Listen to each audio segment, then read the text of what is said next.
Okay, it says we are going live your life, Third Eye Salon. Well, hello, how are you? I'm Kat Udarro, psychic empath, psychic wrangler, and celestial medium. Welcome to Third Eye Salon, where we drop the veils of illusion in order to take a deep, fresh look at reality. And today, we are going to look beyond your veils with this live psychic reading. And though it is true that the beautiful and brilliant Angela Anderson has left our third eye nest, with us today we have Christopher Hancock. But before we say hello to the astro medium, let's say hello to Lynda Colter-Bergh. How are you doing, Lynda? I'm doing wonderful. Thank you, everybody, for joining us. I'll be your live stream chat host. And as always, my policy is play nice or get out because we just don't have that energy space for anything other than love and curiosity. So make sure that you actually, this is a live show, so you get to ask us questions. So when you're doing that, I want to make sure that I'll say it right now, put a big old question mark or the word question so we can see it because sometimes we miss them. So with that, you're welcome to work with us if you like what you see here. Our information's down below. Check us out on our podcast channels and join us in our Facebook group. Don't forget, as we start this, hit your like button so other people can see it because that's how the algorithms know we're worth watching. Like and subscribe. That's how they know. And again, thank you so much for the coffees and for every other way you've helped support our group. And if you feel extra love today for something that we shared with you, please feel free to do that. And if you can't, that's fine. We love you whether you do or you don't. Okay. And with that, Kat, I'm going to turn it over to you. Okay, let's say hello to Mr. Christopher. Thank you for that, Linda. BT Dubs. Christopher, how are you? Welcome to aboard. We're happy that you're here with us today. Thank you. I'm doing very well. I'm glad to be here. Excellent. And before we say hello to Jason, I'm just going to give you Christopher's bio real quick in case you're new to Christopher. So Christopher is a chironic healer. I said that right? Yes. Yes. Christopher is a chironic healer, plant medicine facilitator, psychic medium, and intuitive astrologer who works closely with lightworkers, empaths, and starseeds to help them navigate their ascension and awakening process.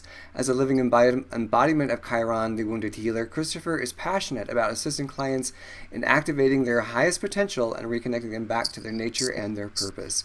So that's Christopher in a nutshell. It's one of the most rich, condensed bios I've ever read. Along with Mr. Christopher, we have Jason Adkins. How are you, sir? Psychic Medium ET Artist Channel. How are you? I'm doing well. I wish I had that Lynda with the good hair thing going on right now. I'm doing well. I'm excited to be here. It's always fun to get together and answer questions for the group. Absolutely, yeah. And Laura already commented on your hair in the chat, Linda. I don't know if you saw that, but we're all digging the dew today. Digging the do today. The do what the do. I have to tell people the do what the do, and I just have to go along with the flow. So we had an argument this morning, so I straightened its ass out.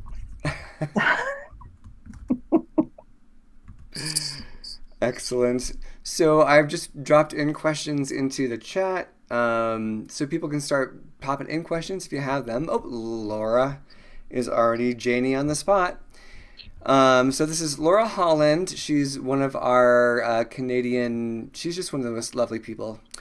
So she asks, "What are you picking up surrounding?" Oh, you know what? Before we even do that, we should probably talk about. So we'll get to that, Laura, for sure. I forget that normally we like to kind of say how we pick things up, and then to also make sure that we put the responsibility of what you do with what we give you back into your lap as well. So kind of a little bit like expectation and protocol. What would you say your modality is here, Mr. Christopher? You mean the way in which I'm receiving information? Yeah, like how do you experience it? Are you more clairsentient, I more? see. It's all of them, but it's more clairvoyant, clairaudient, clairsentient, and then claircognizant. Well, it's those four mainly, but I can also taste and smell things too. But all of them, but definitely clairvoyant and clairaudient. Okay, Mr. Jason. Same. I always feel like I don't like to specify because I feel like it all works together, right? Like our natural senses help us interpret our environment. It's the same. It's the same for me. They just work all in conjunction. Mm-hmm. Miss Lynda? For me, a lot of it's clairaudient. That's my number one, but I hit the full spectrum. Sometimes I feel what someone's feeling physically, or I will just have a knowing, or I will respond to gut feelings that I have within me or responses within me. I also use my handy pendulum. So if you see this, because I'm watching and listening, so you see the top of my head a lot of times.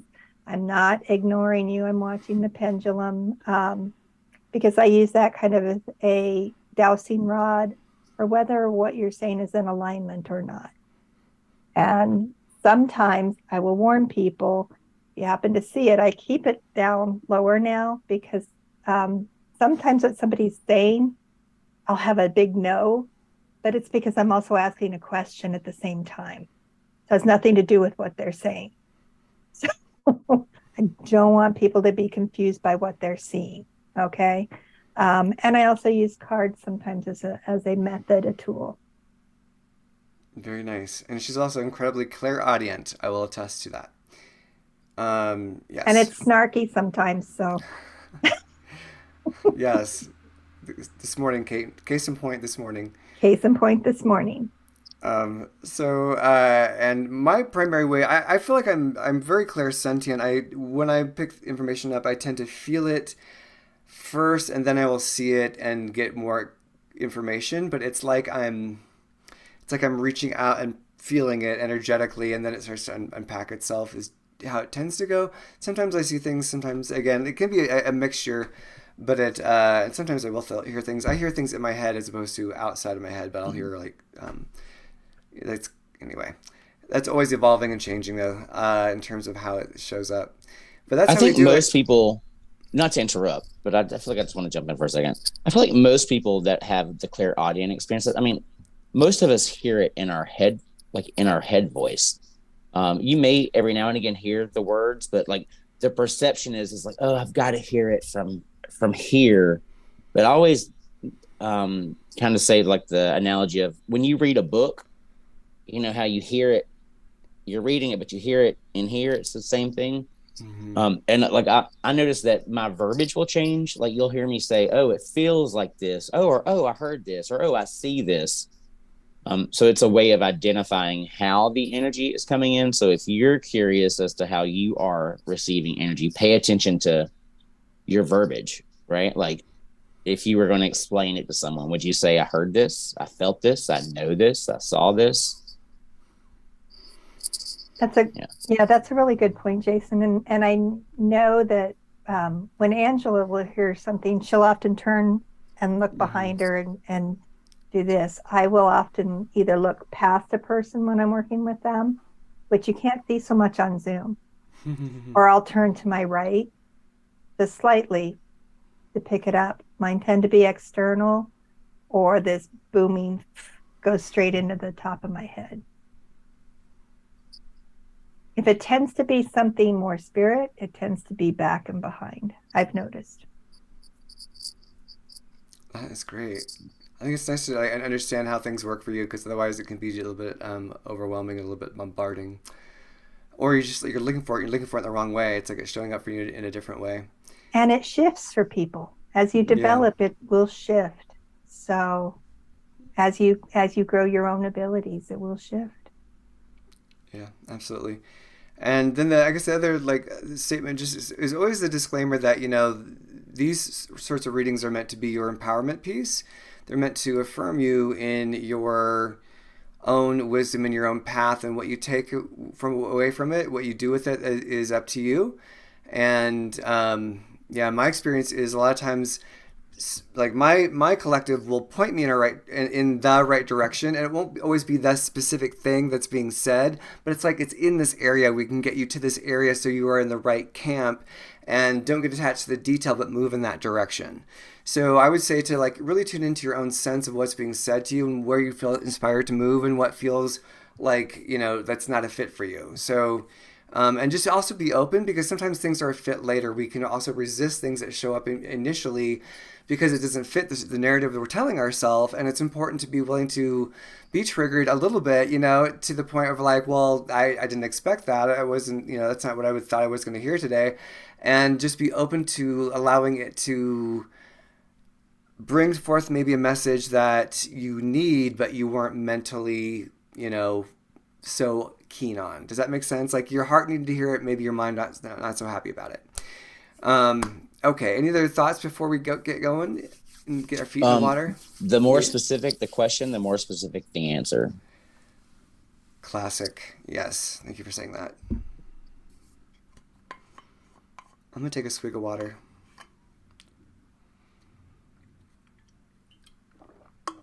Okay. So we are now going to then go into questions. We get your questions every day. All right, so here we are. It's Laura Holland, and she asks, if I can zoom in the screen. All right, she asks, what are you picking up surrounding a project my husband and his company are currently working on in relation to one particular business partner who is against it? So I'm going to read that again. And her name's Laura Holland, spelled Laura. That helps with tuning into her vibe. Holland, as in the country. What are you picking up surrounding a project my husband and his company are currently working on in relation to one particular business partner who is against it? All right. So we're going to probably just be quiet for a little bit while we're tuning in. But if whoever has something, go ahead and hop in first. So we all can just say anything? Yep, it's kind of popcorn style.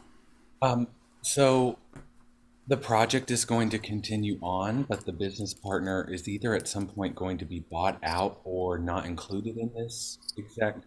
But I really feel like this partner is going to make their way out of the business at some point. And I think they already are thinking of ways of either starting their own or making their way out. So it's okay to not push them out, but continue on with this project, even though you don't have full support financially and energetically. Yeah, I'm feeling I feel that as well, and I'm feeling there's some anxiety about this one person being against it.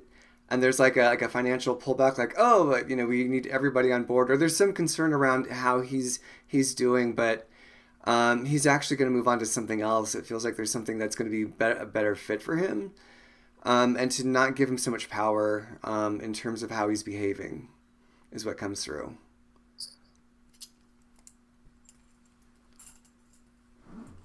And I'm just going to say that I totally agree with Chrystopher. And I don't know, this may not make any sense at all. And it may not have anything to do with it. I keep seeing like lumber or like wood or like construction. It's something physical like that, like a building type thing. But yeah, you're going to do it. And they're out the door. Like they are on their way. I also feel like someone's hands are in this pot that they're not passionate about whatever we're trying to do. If we're trying to build a building, they're not passionate about, this person's not passionate about building or construction or creating homes, whatever the case may be. We're not in alignment with it. And that the husband or someone who co-owns this business needs to take it over, or is afraid to take it over. We're depending on other people too much, and we need to go ahead and invest and kind of claim more ownership over this whole business venture, because there's multiple businesses. So when I have been picking this up, what I was asking about was tapping into the partner and whether this is a fear. And I'm getting, no, it's not a fear. And I keep hearing it's in the numbers. Mm-hmm. That this is a very numbers oriented person when it comes to this project. That like it's in the details of it, but I also very much get that there's not going to be a lot of pleasing this person. Like you can show them the numbers, you can put it out there, and say, here it is. Let's spell it out. What is it that's holding you back? It's a great question. What is keeping you from moving forward with this? Get his, like, this is your chance to lay it on the line. What is it that you do not resonate with? Because it's putting it on the table so you guys have the opportunity to respond to it appropriately. But I'm very much getting that it's in the numbers. And I think it's in the numbers because he wants to take his numbers away. Like, I think he doesn't want to invest more. I think he doesn't want to put that effort in. He feels like, I don't know, I'm getting that there's a lot of satisfaction in the way the business is. Why mess things up? But I also get that there was a shaky foundation to begin with with his presence in the company, and that it wasn't established clearly. And so there's a little bit of a power struggle there.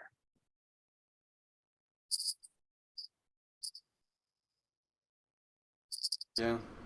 Does that feel complete for everyone? Or you get anything else? This again, may or may not. I see this man with dark hair, like black hair, and I wrote down the name Mike. So I don't know if that relates to the husband or if that relates to the person. Mm-hmm. Yeah, the last thing I'll say is, like, because there's somebody that's like a sense of dread of him leaving, maybe because he is a numbers person, but there's like a thing of like, we need his expertise, or something, that there's a perception that he's bringing something that somebody wants to keep him in on, but it's not. Has led them into that thought. He has either or has made them feel like I'm very needed in this way. There's finances involved, but there's a codependency or an intimidation that he took that intimidation took advantage of. That Okay. Dependence, yes. You're do it on their own. Your mic is kind of going in and out, bud. Just Mine is? Yeah, it's like you'll be like underwater and then you come back out. Can you say that? I don't know what to do. That's okay. I'm just letting you know. Can you come back and say that last sentence again? About he was manipulating this. This was something he concocted in their minds in order to manipulate them. Not necessarily concocted. I don't feel like it was that. There is a power struggle going on, and there's intimidation, and it's just there might be threats around taking away the money and funding and that sort of thing, and they can do these things on their own. This person isn't necessarily needed for this project or where all this is going. Okay. My mic cut out? Yeah, it does a little bit, hon. I don't know what to do about that. Do you have earphones that have a mic in them? No. Yep. Nope. Okay. Laura, I also got that he's not passionate about this new project that you're in, obviously. But I also think that there's a possibility that you guys have not stood your ground, and this is a new opportunity for you to do so, if you choose.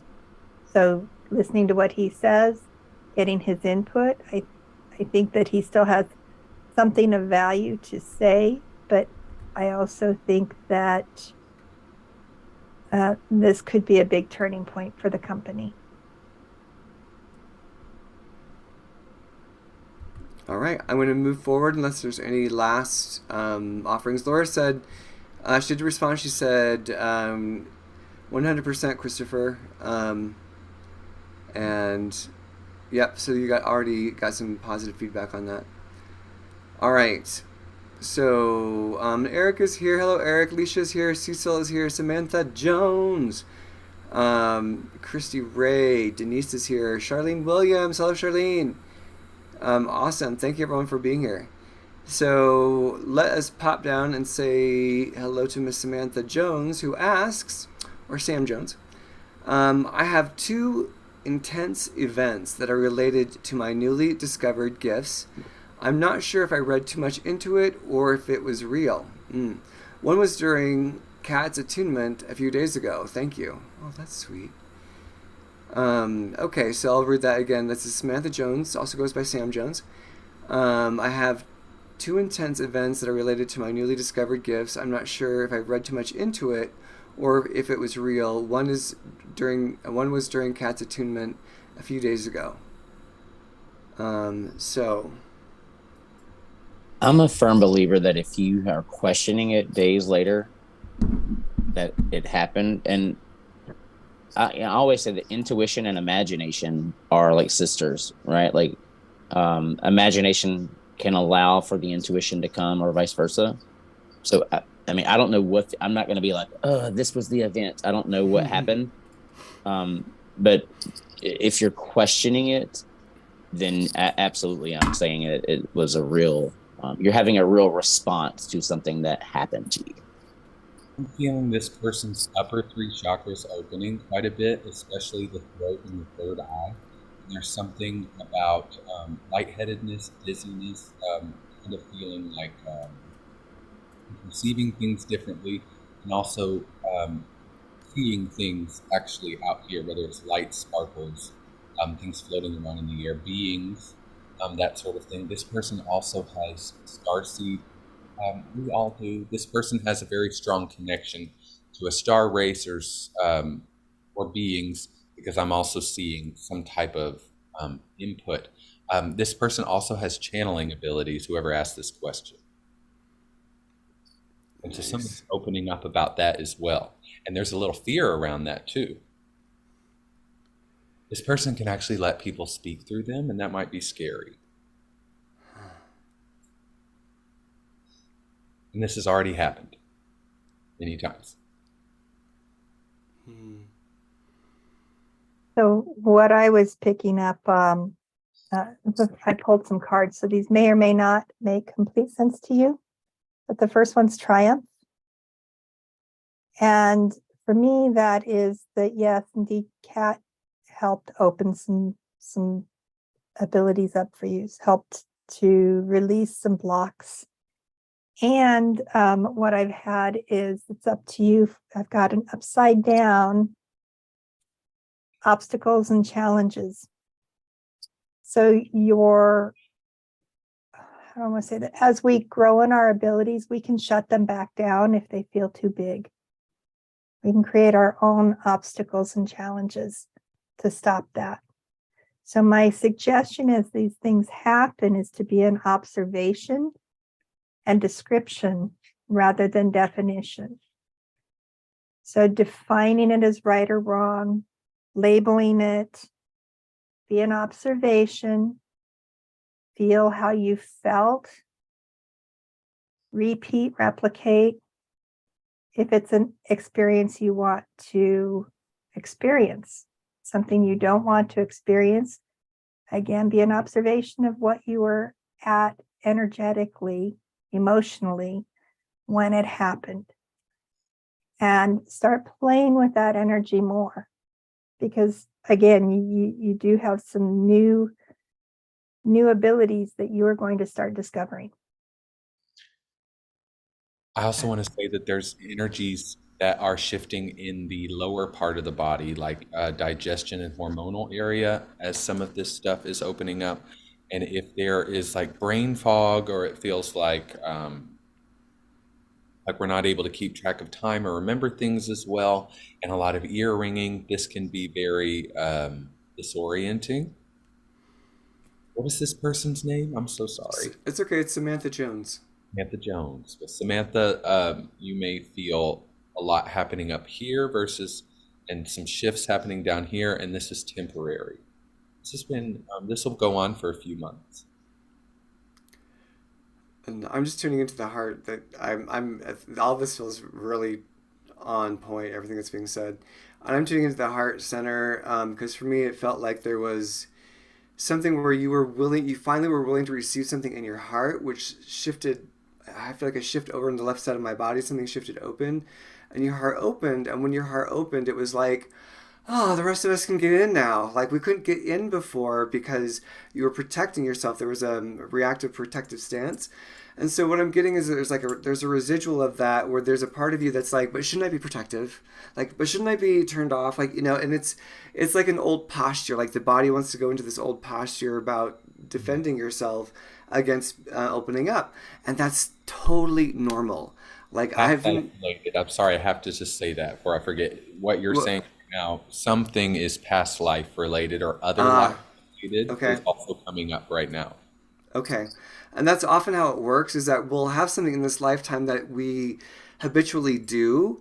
And when it's habitual like that and it's anchored so deep, it tends to be from a past life as well. Another fractal aspect of ourself is coming up for clearing and healing. So it's not as if, oh, it's a past life. Oh, I got to go with my past life, figure out what that, like, no, it's happening right now in real time. Like as you do this energy work, as you do attunements with whoever and however, like with yourself in the bathtub, like as you're tuning into this energy, those parts come up and you're going to experience the releasing of that and the narratives that were attached to that as those parts like wake up within you and integrate. It's part of becoming multidimensional. It's part of like what we're going through, on the planet right now. So yes, it's happening. It's real because it's people are popping. It's time. I'm also getting that there is a female grandmother from the mother's side where some of this, what you're talking about in her body, has also come from, and I think she's just here. So, you feel her grandmother here? Yes. Okay. I just also keep getting the word play. It's like, ooh, this energy of, oh goody, now we can play. And when you're exploring, this is something for everyone, when you're exploring your abilities, it took a long time for me to get past right or wrong, real or not, to a point where we can play and discover without that. Red mark on our paperwork. Well said, Lynda. It's so important.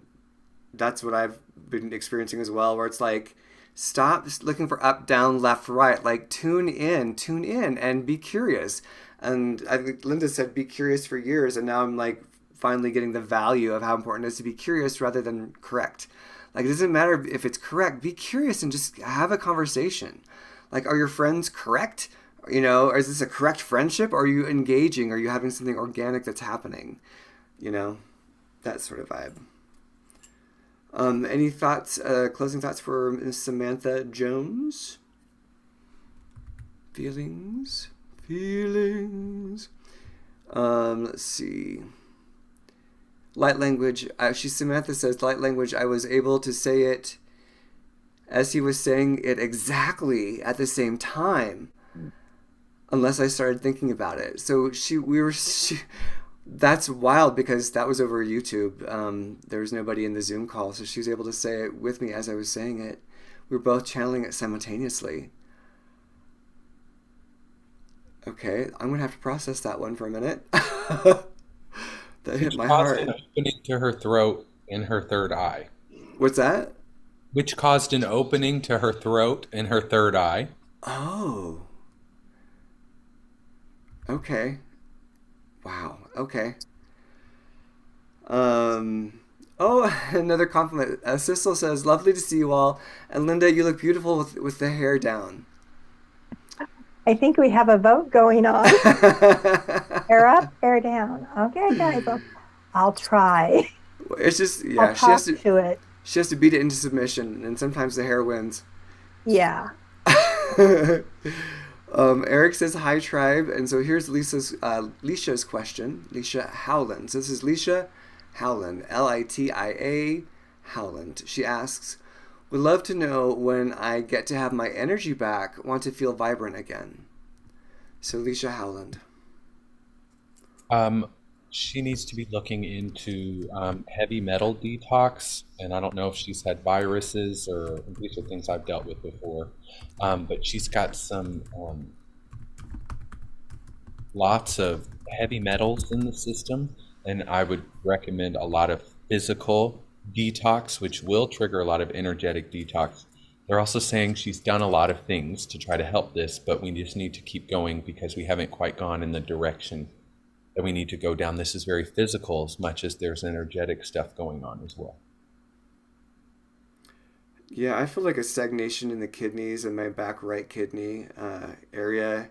Feels like there's blockage, and just like the lower intestine feels, and I can feel emotionally. I feel like a lot of resentment that's kind of laced into the stagnation, and you've kind of. It feels almost as if there's a complacency about the stagnation. There's a complacency about I'd rather be complacent than have to go through and address these emotions, and to have to purge these emotions and express them and finally let them go. I'd rather just be like, it doesn't matter. It doesn't matter. And that sort of suppression is echoing that feeling of stagnation. Because there's, it's the emotional stuff that we don't want to do as humans, and that you got to do, and it's just part of the opening. And there's a release back into your heart chakra. Like when you're able to do that, it's like you have your energy is able to actually ascend up into the heart. When it's bound up like that, it doesn't have it's harder for it to ascend. And so, and then your vitality, it feels like then the vitality comes back online with that as well. But to be able to go into the belly and just do some purging emotionally, and because you have to be able to do it emotionally. Like, okay, so you had a great BM, that's great, but like, are you doing the emotional work, like to be able to take out what's not yours, because it's causing, and because that's also magnetizing stuff to it too. Like there's stuff that isn't your energy, it's not yours, and it's magnetizing other things to you in your condition that's not yours. So that's what I'll tell you. I can pick up. There's an iron deficiency as well. And it has nothing to do, it's not as much how much iron is coming in.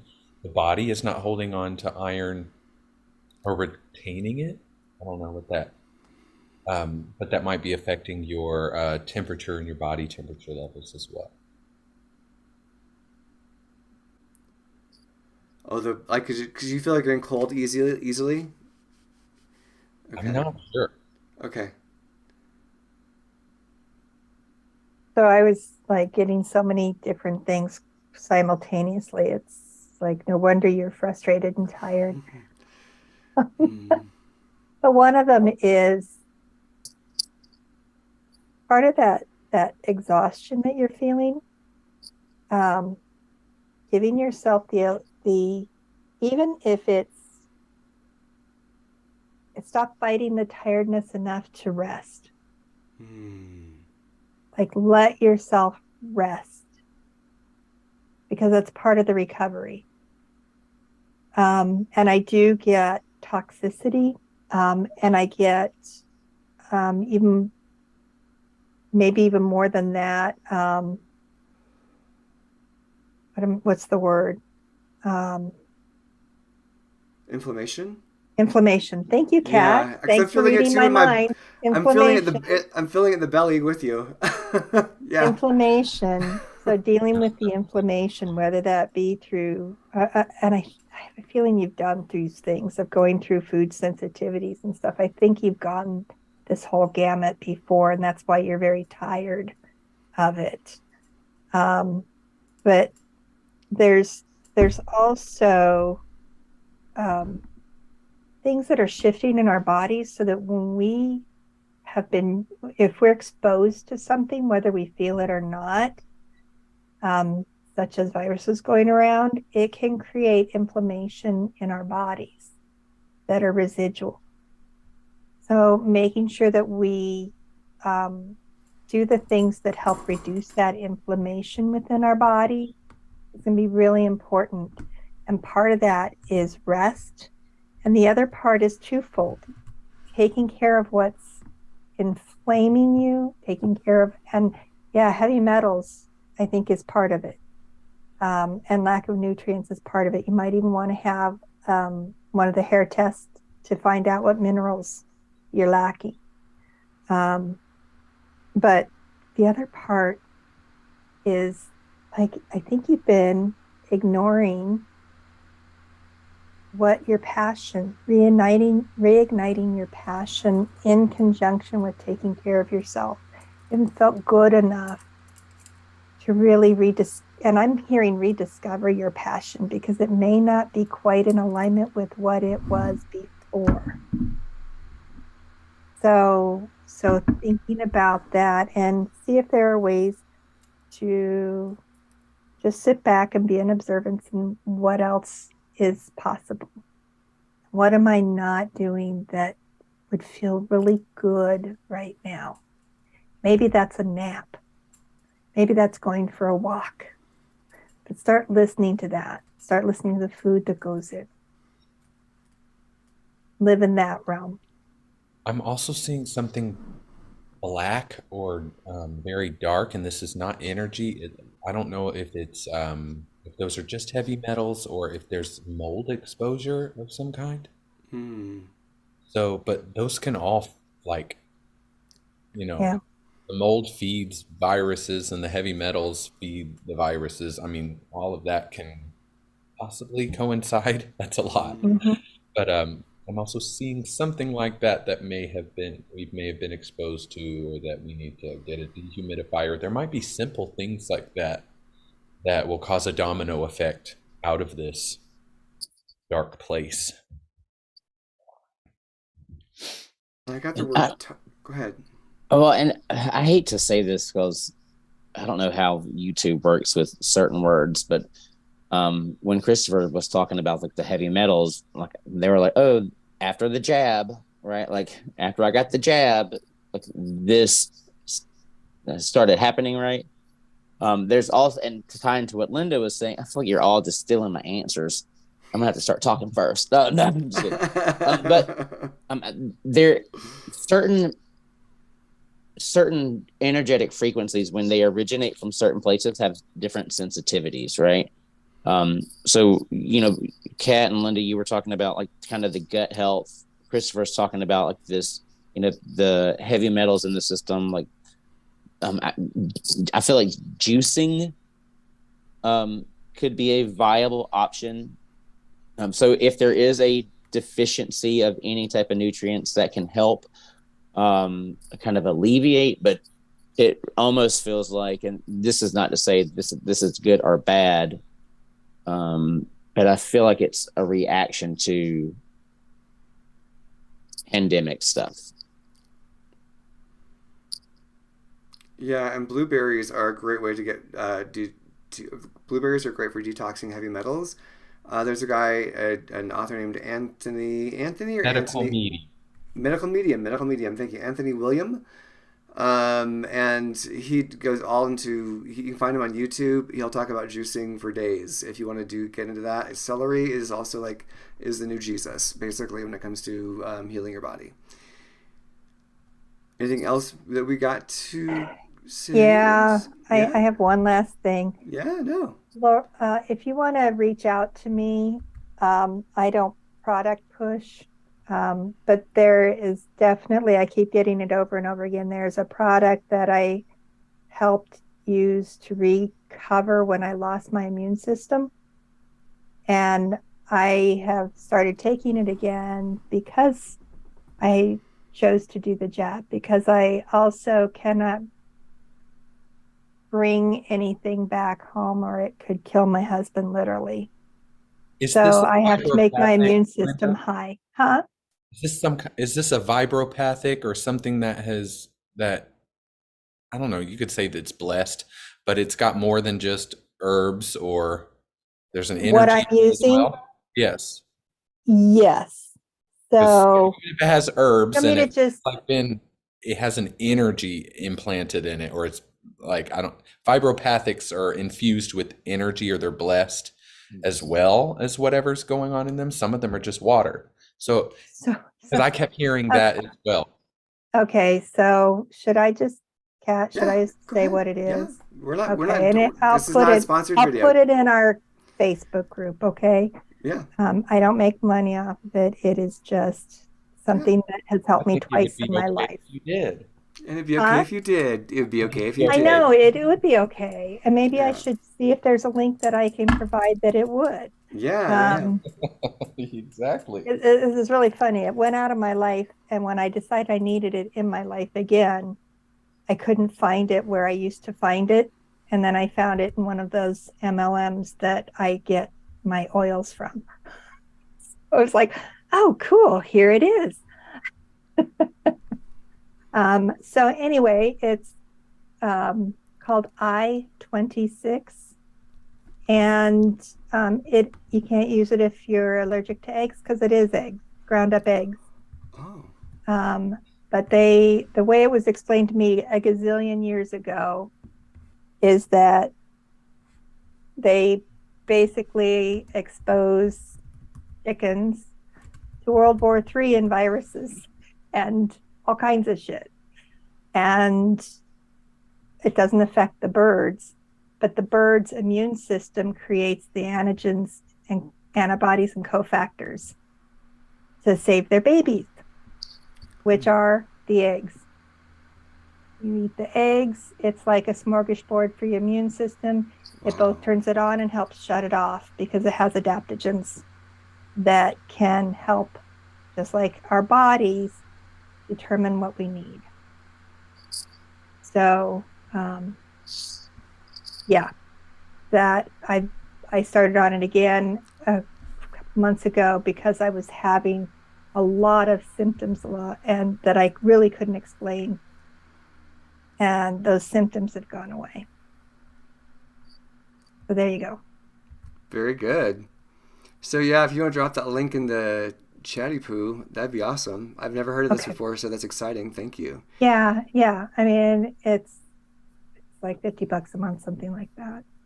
That's not bad for optimal health. So, but it helps really, there's only so much you can say, but they originally started out as treatment for cancer patients and lupus, which are like different spectrums of the immune system, and had lots and lots of documented tests, which the FDA told me couldn't publish. Of course. That's how you know it's some good shit when they're like, you can't publish this. You can't publish this. You have to remove all of these documents, even though they were peer tested, double blind. That's So, the real deal. Having said that, I'll see while we're doing this if I can find a link. Okay, and I think I may have found one, but I didn't want to assume it's. Oh yeah, well, I've got one that's linked to me, so that someday if I do want to make money, then you can do that. Then you do that. All right, I'll do that if I'm looking away. Okay. Okay. All right, and so are we all? We're gonna move forward. I was gonna also say, Move forward. Okay, sweet. Thank you. That was a lot of really great content. And if you're appreciative of the content, please let us know. Give us a little likey poo with a thumb, or send us a little donation of support for the show with the links down below. Okay, so we've got Sissel Andronia Carlson. I've met Sissel back in the hanging out with Karen Swain. So Sissel Andronia Carlson asks, will I attract enough clients to survive in life, or do I need to be applied? She means employed. Do I need to be employed? Will I attract enough clients to survive in life, which is a low bar. We're looking for survival. Yeah, because I'm putting a yes on it, but I'm also like, yes on that, if that's all you want. If you just want survival, yeah. Or do I need to be applied or employed, rather? I mean, I think. Go ahead. I just want to say something real quick. There are periods that I go through because I have my own business. I don't work for anyone but myself. That I go through where I'm like, what's happening? And I'll feel sometimes like, is this how it's going to be right now? I'm very much getting right now that this person's in the middle of something, but hasn't really fully started it either.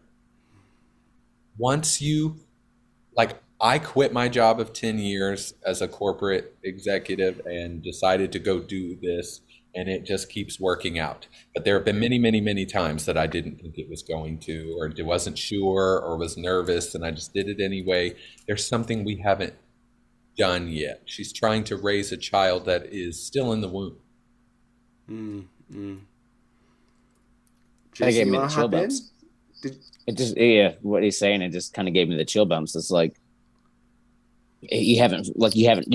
when you fully commit, right? Like when you wholeheartedly fully commit. Otherwise, until that point, it's not going to hurt to still be employed and practice until you get to a place to where you feel comfortable enough where you can take that leap? The last few months when I worked at the corporate job before I left, I was getting 3 to 5 readings a week. And the week after I left, I had 15 readings booked. I didn't do anything different, and it didn't stay like that consistently always, but that was almost like a sign to be like, yes, you will be given signs that you did the right thing, even though it might still be hard as you're leveling up or learning and maneuvering. But there's a energetic commitment that has to take hold. And when you quit your job, it goes all the way down to your root. So I was 110% in. And so I got 110% back. Yeah, I'll hop in on that one and say that your experience is gonna reflect your level of commitment. And as I've been, flying my own stuff all over the last few months, like whenever I stutter and get like bunched up, then that becomes my experience. And it's like surrender and power. It keeps coming back down to this. Like surrender and power are on the same coin. And if you want to really experience your power, then you have to surrender into doing it full time, and your shizzle is going to get triggered. Like if you want to go through a spiritual awakening, become an entrepreneur, because I don't know that anything that's ever triggered me more than being an entrepreneur. So like if you really want to do it, you can, but even that thought of like, oh, enough to survive. Like, well, were you born to survive? Was that like when you came to the planet, they're like, you know what? Just survive. You don't thrive. Don't be like rich and happy within your joy of, what you're giving into the world. It's like where Ganesh comes in, and Ganesh is so like rich, and he's like, his generosity feeds the world, but because he's so generous, it comes right back to him. When you can be in that sort of flow where you're no longer in that self-esteem challenge, then things will crack open around the edges. But I don't know anyone who has not gone through that, where you have to give yourself permission to be successful and wonderful and exactly who you are. There's something she's doing also that is not really, it's not igniting a passion within her. Like I have one of my co-facilitators is a Reiki practitioner, and she's incredible energy healer. I hope I don't sound like I'm underwater. But she is currently looking for another modality because she's not resonating with Reiki anymore, or it's just not resonating with her. And so she's in a weird transition period right now. That's just one example of, you're good at it, but you may not be passionate about it. So there's something else that's downloading right now that you're evolving into. And nice. But she stayed with Reiki for so long out of comfort and because of not believing in herself, thinking she needed to do Reiki to heal somebody, that she didn't have it within her regardless or something. So there's a lot of things that have to be triggered and worked out before we can get to those next stages where we're really in alignment and we're pulling in clients because it's a clear signal. Miss Lynda? Okay. So my first thing that came through as I was trying to find that website, I'm just getting bombarded. And the first thing I heard was, that's it. Again, to survive, that's it. So raise the bar. Raise the expectation of what you deserve. Number one, because you have to overshoot to get where you are. If your only thing is to survive, you're going to be lower than that. So raise that bar. And there's a part of you that doesn't believe that's possible. Find out what that is. Find that piece in you. Maybe it's that you haven't done the math. Maybe, and I just heard quit believing. And I had this image of those people that say, $100,000, you got to make 200,000, you got to do this. Quit putting those numbers to it that are so far out there that you don't believe that they are real for you. And figure out what is real for you. So if your rent is $2,000 a month and you've done your whole budget, then take what you charge and say, how many clients do I need to have? How many clients do I need to have to reach that? Do I need to have more clients, or do I need to raise my rate? Do I need to be adding some other benefits so that I can do those things? You know, use that logical part to re-engineer your path. But I'm also getting your path is just slightly off of alignment. So what Chrystopher is saying, realign what you are focusing on, tweak it. There's a fear in there that you're going to be giving up something if you were successful, and that conversation needs to take place within you. What are you giving up if you're successful? And is it security? Is it, I don't know what that is. Is it a person? Is it, what is that? Is it your freedom? That's a weird concept, but it could be. Whatever that is, figure that out. So I also wrote down find your groove. So again, there's an adjustment that has to take place. And what I pulled was the spiritual union is combining that very practical with the very spiritual. That fills the cup. That fills that cup that you are looking at. And then again, with what Chrystopher said, authority.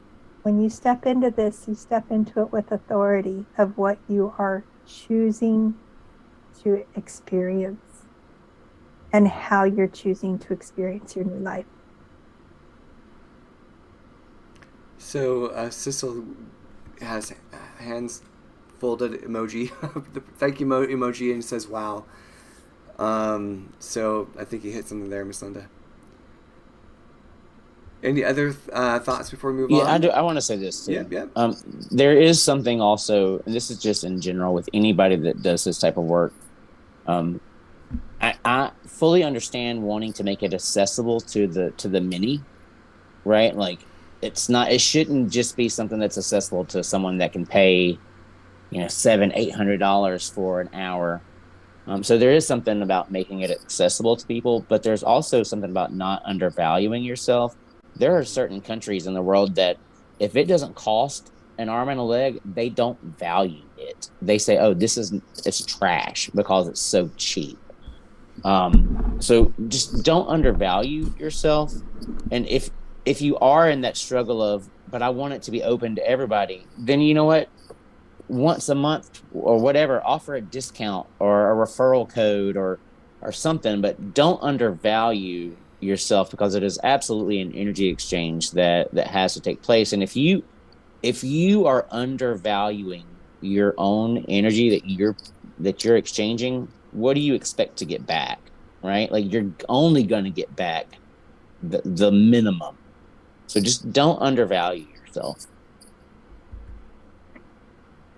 And with that, Jason, value yourself where you are stretching, and you can choose. If you charge more, you can choose to do things to make it more accessible when you want to. I do that sometimes, but it also, again, gives that level of value. I know a woman that I've known for a long time. I know a lot of what she does with her clients.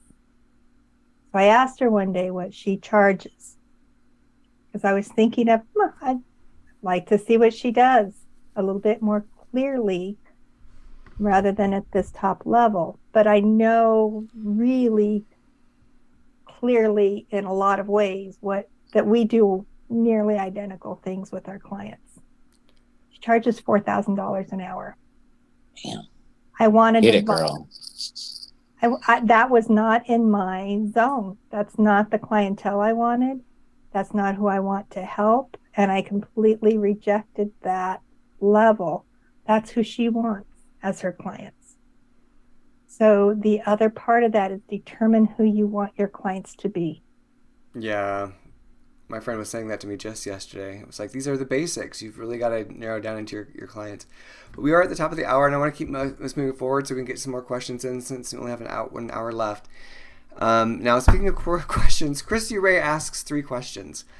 Crammed them in here. So, God bless you, Christy. I'm going to just read these, and I'll say answer the question that you want to answer of these 3. Maybe that's a fair way of doing that.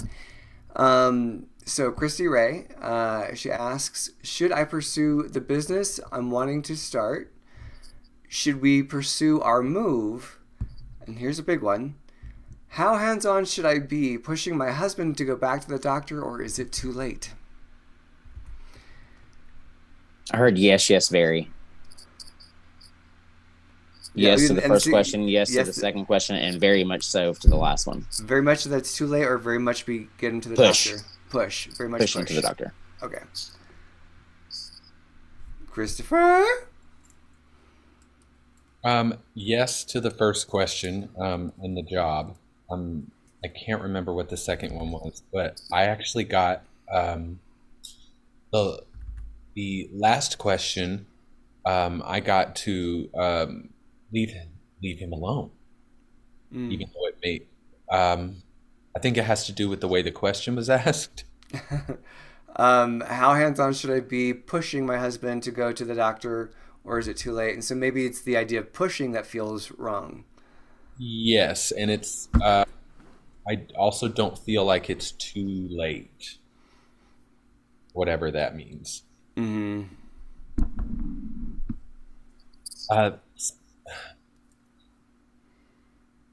It's a horse and water kind of thing. It just is. So, but the first question was the most colorful. It had the most energy.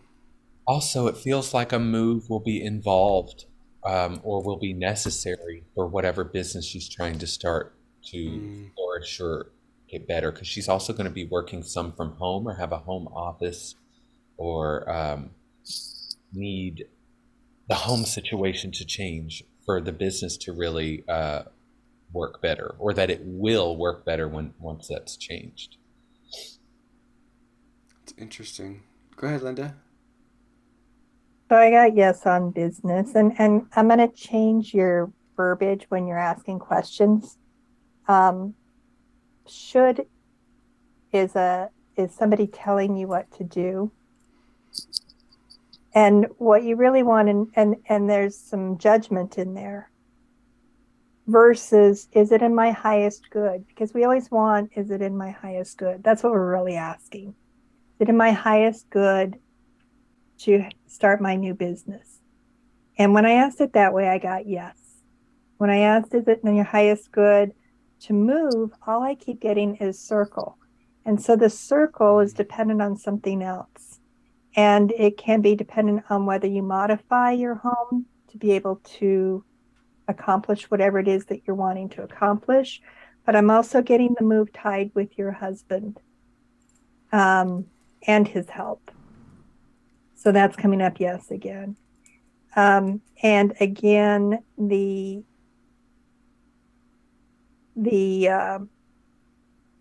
conversation with your husband, pushing is going to have an equal and opposite resistance.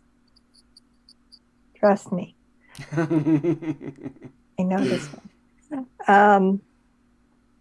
And he has a sovereign right to his body and his choices and his health. So I get there's fear in him, which is part of the resistance. Fear of what's going to be expected, what's going to be found out, and a distrust. So having those conversations of why he doesn't want to go is really important. Opening up those conversations.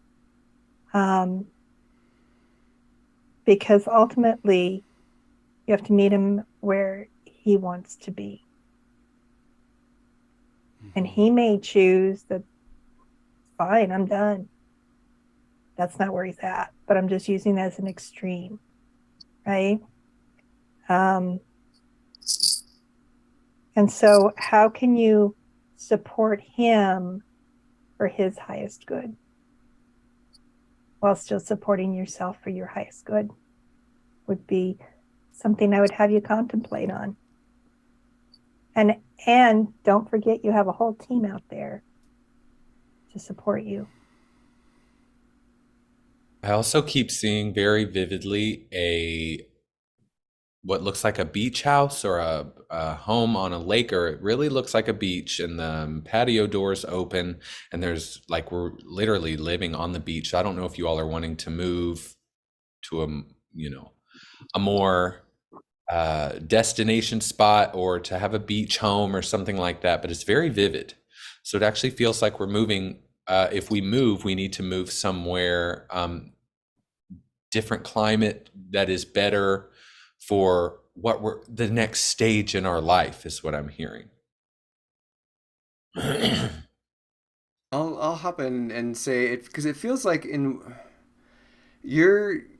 what it feels like to me is that it's easy to use your husband, as an excuse to hesitate. And in this instance, you have to lead with your passion. It feels like if you make this decision that, yes, I want to do this and I'm aiming myself toward it, it's going to give him motivation to take care of himself, because it feels like when things are stagnant, there's not a lot to look forward to, then it's easy to make poor choices because nothing really matters. But if there's a momentum and there's a build up into like this thing that I want to do, and here's some pictures. Look at what we do here. Look at this. Look at that. And it's like you get the reasoning for taking care of your health starts to come up. Oh, because we're gonna live. We're gonna live. We're not gonna do this other thing where we're cutting our power down and we're just gonna be stressing out and doing drama. We're actually gonna move forward together, and it helps him break through and get through the thing that is causing him to resist, is what I'm getting. There was a weird sound that was going on. It was like there's a... Did anyone else hear that? Yeah, it almost not... It sounded like the ocean. I'm not shitting you. Okay. It's so weird. Okay. Like waves. It sounded like water. Know? It sounded like water. Yeah. I was like, did someone turn a faucet on? I didn't hear it at all. Okay. I think it's a microphone on a zipper.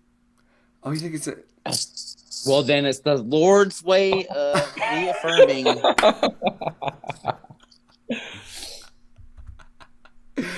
All right, very good. Let's keep moving forward. I think that feels good. Yes. So Claudia Edge. Claudia, I don't have your scarf on today, but I'm always wearing it inside my heart. Claudia, Lessons from Spirit School, asks, I have 3 different book projects going on. Any promptings of where to put my writing intentions? Okay, so Claudia Edge asks, I have 3 different book projects going on. Any promptings as to where to put my intentions? I wrote down the number 2, so I would say the second one. Okay. If she has an order, so if she assigns a number to them, like I have these 3, this is number 1, this is number 2, this is number 3. Mm-hmm. I feel like my main focus right now would be on the second, even though we're going to dabble on all 3. We're always going to dabble on all of them, but I would say number 2. I am having a package delivered right now, so I'm going to go off screen. I'm so sorry. I was going to write it in the chat, but I'm just going to be right back. Okay. Okay. So Miss Claudia, take 3 pieces of paper. You hear that noise again. John, do you not hear that? I hear it a little bit.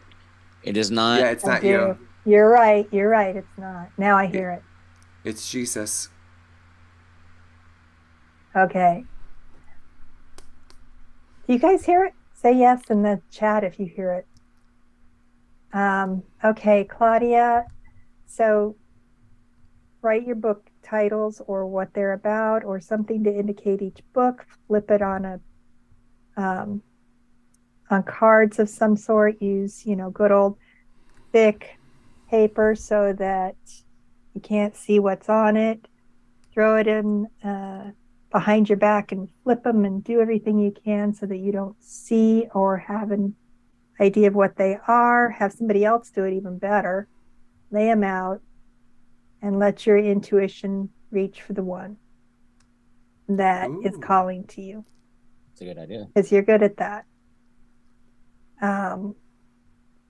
And here's the fun thing. If you get that and you go, oh, that is not the one I want to do, then you need to look at that and say, kind of like flipping the coin up in the air. The best way to know what to do is when you flip a coin up in the air, what you're hoping for when it lands, you've got your answer. Does that make sense?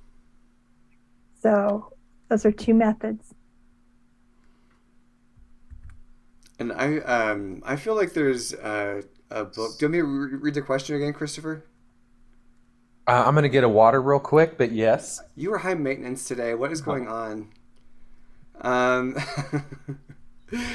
right. Well, in that case, I will take this opportunity and tune in. So with the three books you're asking about, I feel like there's one that actually has your heart. And it's almost, I have a sense of like, because you enjoy reading, you enjoy doing that one, but then there's one that you feel obligated to do. Like, oh, I should really get that one done first. And I would say that what I'm feeling is like, pick one and do it and just complete one. Just complete one for the satisfaction of getting it done. But there's a little bit of a game of running in a circle and being like, oh, this one, loan that one. And like Jason said, yeah, you're always going to touch into them. But it's okay if there's a child that's like saying, I am the first child. You know, you thought it was this child that was the first child. They're not. I'm the first child. And to give yourself permission to enjoy writing, you know, working on the one that you enjoy writing on the most. Like, go out of your head and go into your heart and be like, which is the one that keeps popping my heart open. And then I do like that thing also of, you know, the one that you resist the most. Sometimes that's the one that's also drawing us too.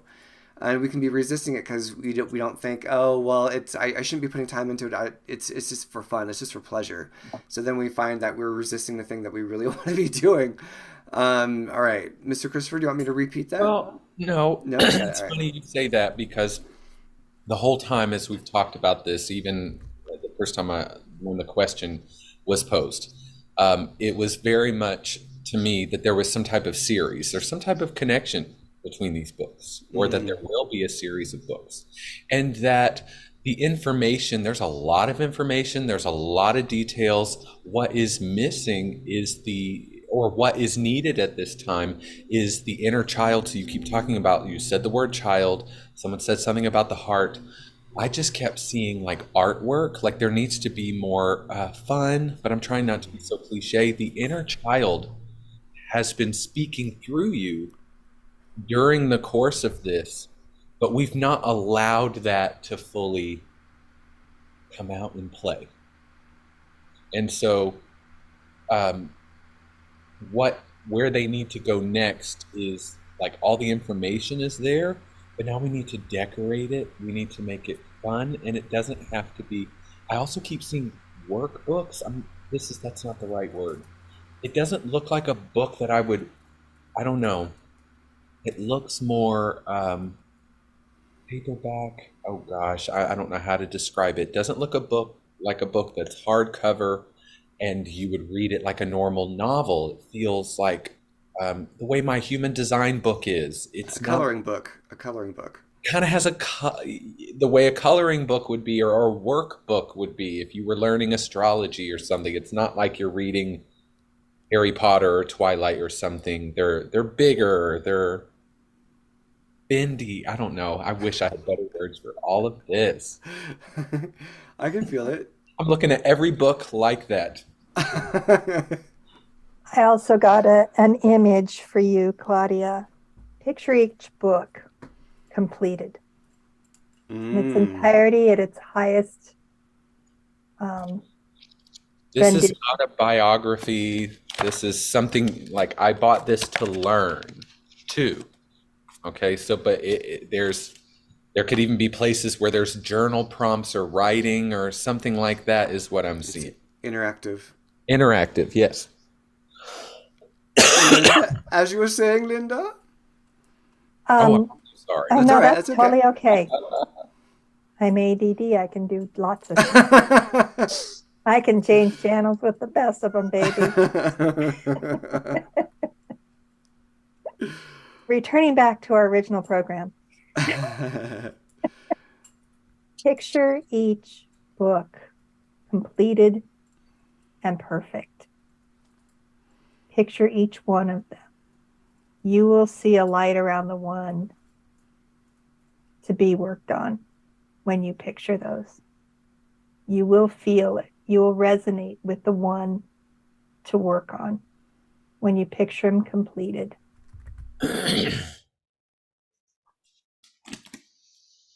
Jason. Oh, I said the second one. Okay. All right. You cleared your throat. All right. Yeah. Eric. Who's not Eric's in the Eric's in the chat. Chrystopher, the Astro Medium, Hancock, amazing man that I love from Georgia. How? Any final thoughts? Something about if you were to lay them in three, if they did go in order or in the order in which you wrote it, the one in the middle.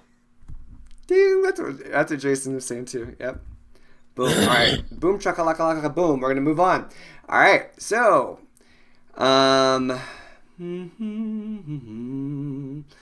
I scrolled past. Okay, here we go. Well, I thought, what happened to Charlene's question? No, it goes this order. All right, so we have got this question next where Denise is asking, Denise's journey, or Denise, we know her as Denise Snodgrass in our group. Do you have any advice or insight about my new business adventure? Lots of businesses popping, I tell you. So Denise's question once again, do you have any advice or insight about my new business adventure?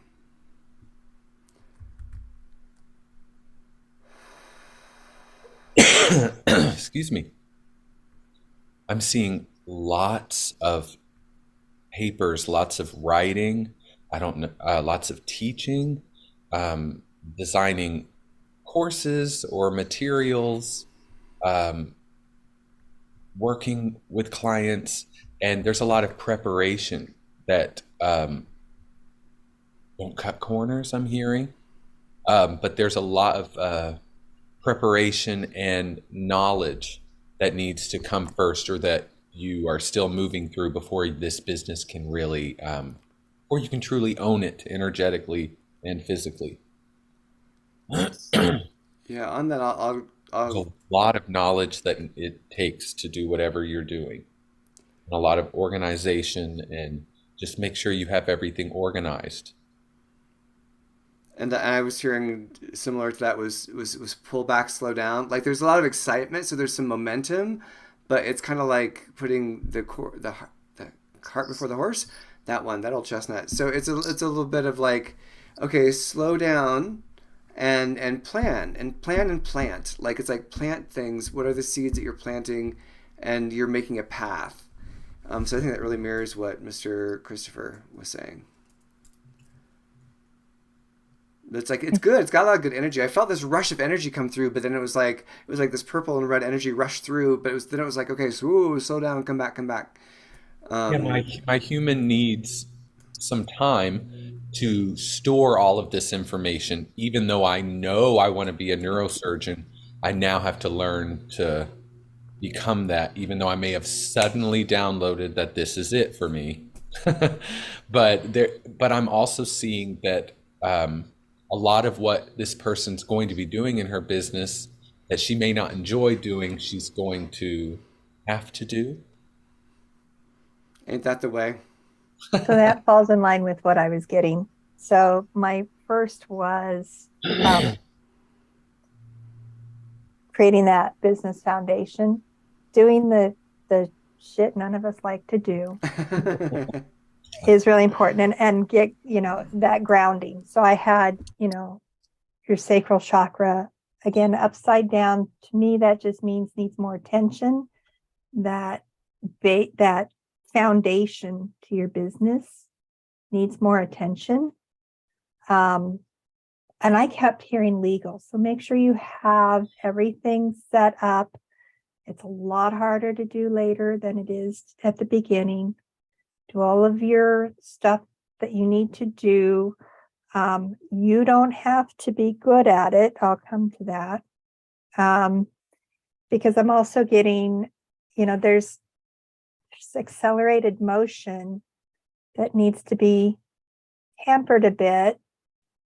In order for you to actually get that, you need to actually step back, do the foundation so that you really can fulfill this, that is, you're full of this energy. But step back a bit and get that foundation in there. The other part of that is partnerships, alignment, alliances. So you don't have to do everything. The things you're not good at, hire somebody. And so if there's something that you don't know how to do, don't spend all of that time trying to figure out how to do it. Find someone that can help you with it. And I'm not saying take on a partner. I'm not saying that. You can have alliances. And beyond that, you'll have alliances to help promote your business.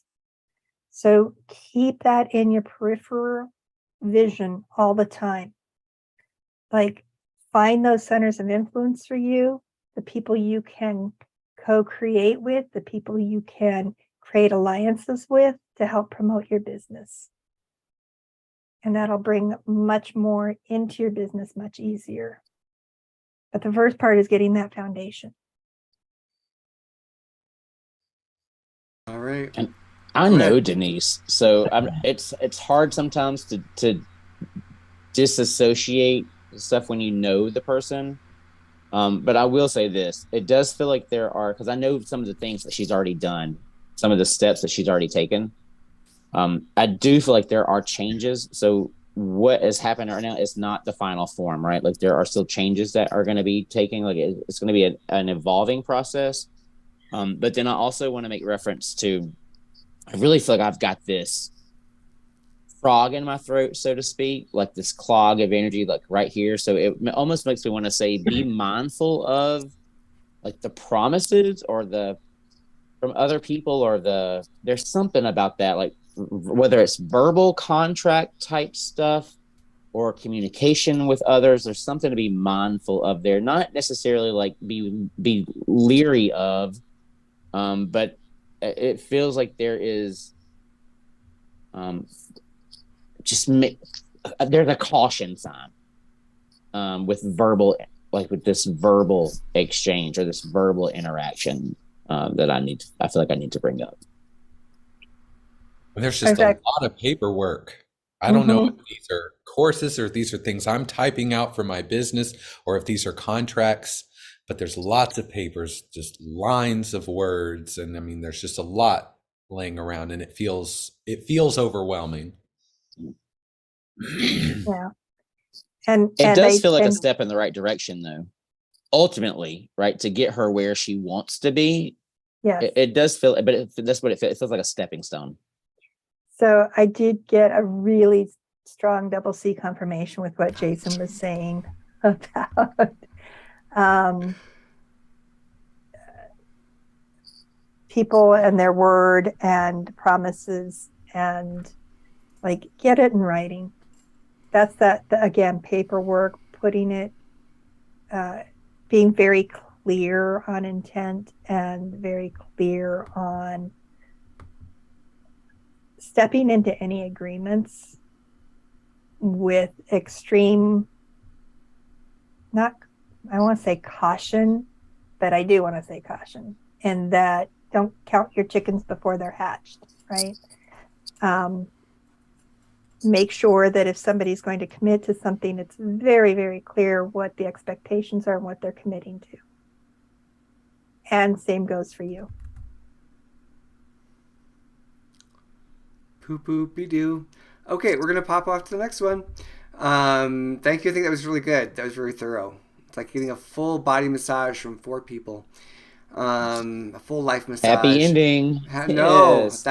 this is all donation. I would be charging a lot more. Wrong type of massage, Jason.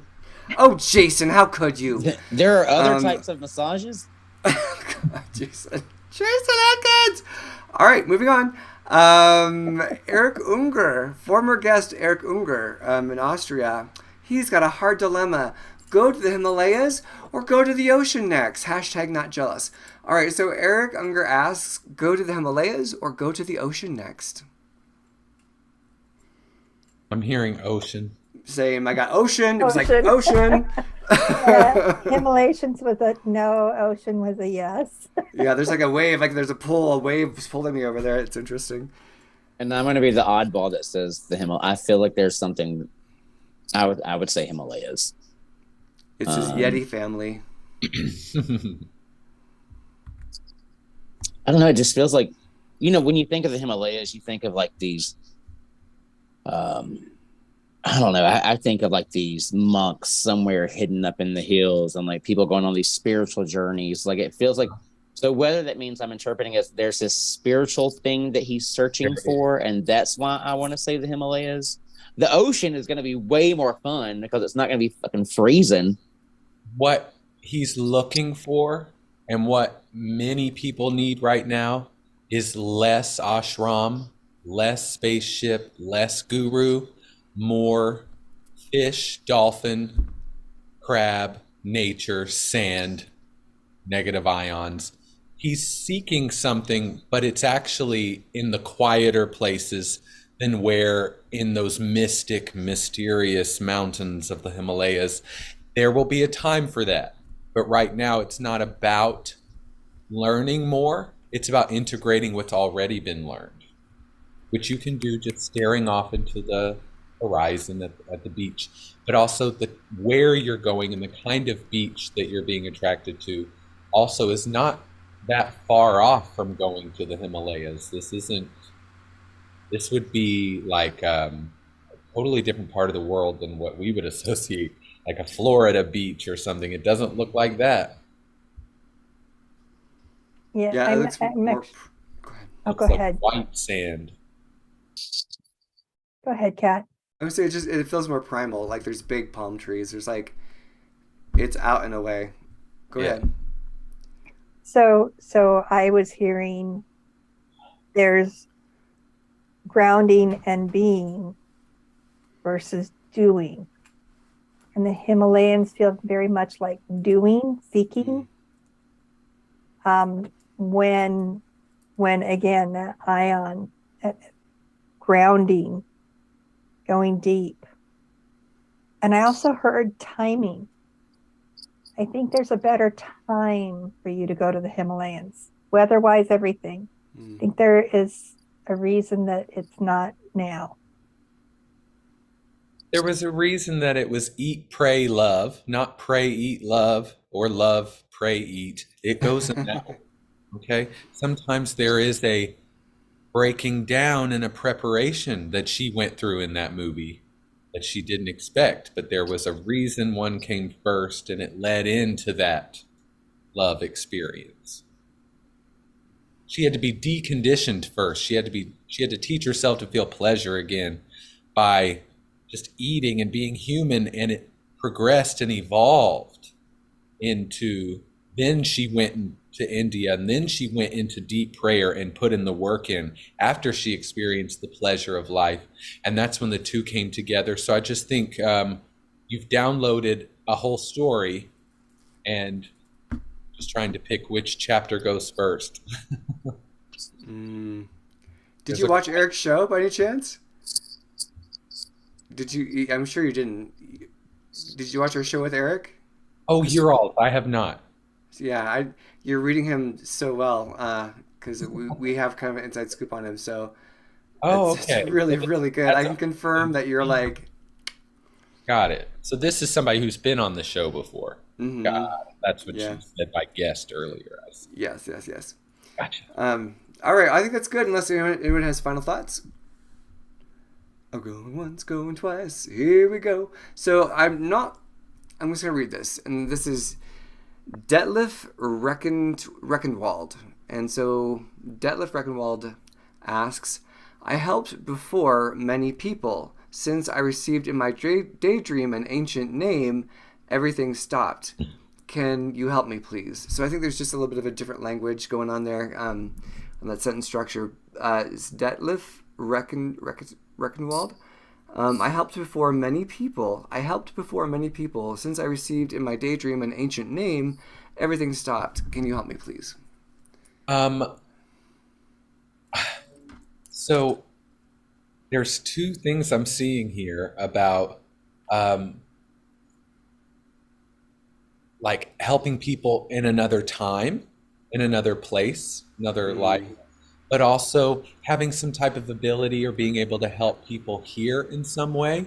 And sometimes our journey does take us out of being of service back into more discovery. And so, as this name has downloaded, you may have discovered the link between you and some other time and place in which you were also doing the same type of work or had these same type of abilities. And now that we've come into kind of a stronger connection to it, we're coming back into being, I don't want to say being human, but living physical life, allowing that information to come in, and your abilities don't ever go away. Sometimes they turn inward, or we go through a healing crisis or phase that pulls us out of being of service, where it can kind of feel like those things have turned off or you're not as connected. But that's what happens when you download those big understandings or concepts or holograms, is that your system now needs space to make room for that. And so there's a kind of dark night of the soul that can happen at those times. Yeah, I just see it's weird. I see like a funnel. It really mirrors what Christopher was saying. It's like there's a funnel, and then there's like this other you and this you here, and there's like a boom. It's like there's like a oneness within that, and it's like this is the same. The work you did there was the same work you're doing here, and I feel like what you were doing in this life is like you were taking parts of how you know how to do those things, and you were like giving them out. You're like, oh, I know how to do this. I know how to do that, and with this big like. It's like, okay, integration. This is integration time, and it's a time of inwardness, and understanding what this is, as opposed to being like, oh, I got a massive download, I'm gonna help everybody. Like, no, if you got a massive download, then you want to incubate what is coming through for that, as opposed to automatically going into service. Like, you have to make sure you're serving yourself and your life force and your mission first, and your basics first, and have be full, and then you can do the service. But it has to start at home. Yeah, I first word I heard was integration, and that there was a shock to your system, and there's also, so pulling cards, solar plexus chakra is again needing attention. The second one I pulled was standing your ground upside down, again going across this area right at the solar plexus. Your ground, there's a definite need for grounding in this, to bring it in.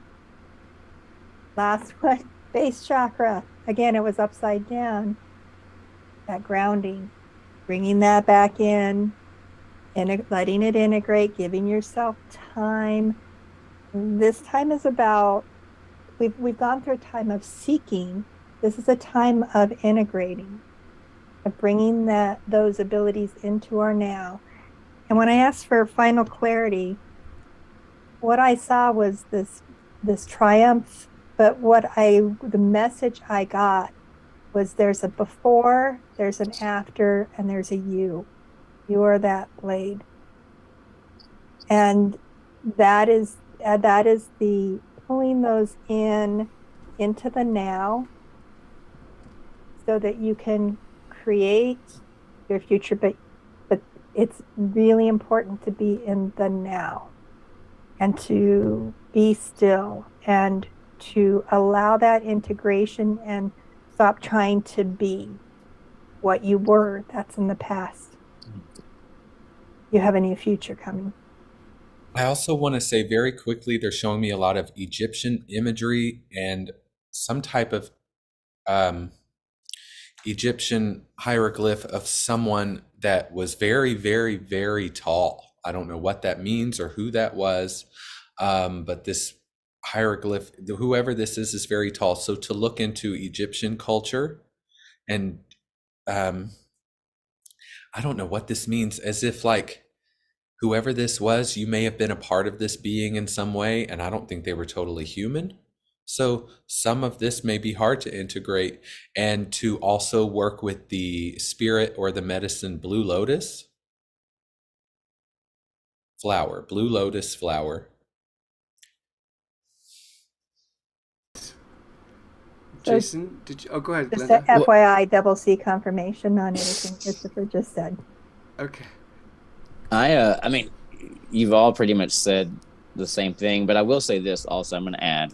So on top of what you've heard, if you want to be of service, there are other ways that you can still be of service while you're waiting for, whatever this is to come back full force. Like, there are still other things that you can do to be of service to others. And I also I'm pretty sure these are family people. I feel like I have these three female energies that stand above him, which indicates older. How they fall in the domino, if it's mom and mom's sister or grandmother, there's three ladies that stand above me. It's not spirit guide, it's not aliens. Like, it feels family related to me, that I just feel like I need to recognize in relation to of being of service to others. So let me give you an example. So if I'm doing healings or attunements or readings for people, if that's how I was helping them previously, maybe now it's I go to a food bank, do a clothes drop. Like, there's something physical. Like, there are physical things that we can do to also be. Let's make my little heart. There are physical things that we can do to be of service to others. So however you want to interpret that. And as you can see, double C confirmation with Jason. So yeah, I mean, what I get from that is like being in your heart. He's already so in his heart, like he's just somebody who's naturally in service. So don't overthink what it has to be. You can do it in simple ways. All right, Chrystopher, what do you want to say? I can see it. Well, when you're focusing on you and you're tending to your little light bulb on that string of lights and you're making it real, real bright, that is you being of service to the whole. So that martyr consciousness is there's a plateau there. So and this might, and I don't think that's even necessarily the issue for this person. This person, it's okay. This person is not only wanting to be of service, this person wants their power back because they feel they've lost something and it's not true. It's giving you a chance to feel powerful, even if lightning's not coming out of your hand or you're not doing whatever it is you thought you were doing. I've gone through those stages where I was like, my powers are gone because readings weren't as strong one day. Sometimes it can really, it'll be 2 days of something being different and we're already like, where did it go? Yeah. Don't over-identify with all of that either, because you're just supposed to be here, and that is magical. Nice. Well and said. Also, go ahead, Kat. I have one quick thing. Also, be careful about the self-talk of what you have, because I remember wondering what it would be like not to hear and be connected like I am. And suddenly everything shut off for like 2 months. It freaked me out. I've never felt so alone in my life. Like, Kat knows what I was going through. I was in like near panic because it felt like somebody taking out my eyes and my ears, because and my relations, like my relations to the cosmos and to my families and everything. Like, everything was unplugged. And it wasn't until I went back and I thought about, oh shit, I asked that.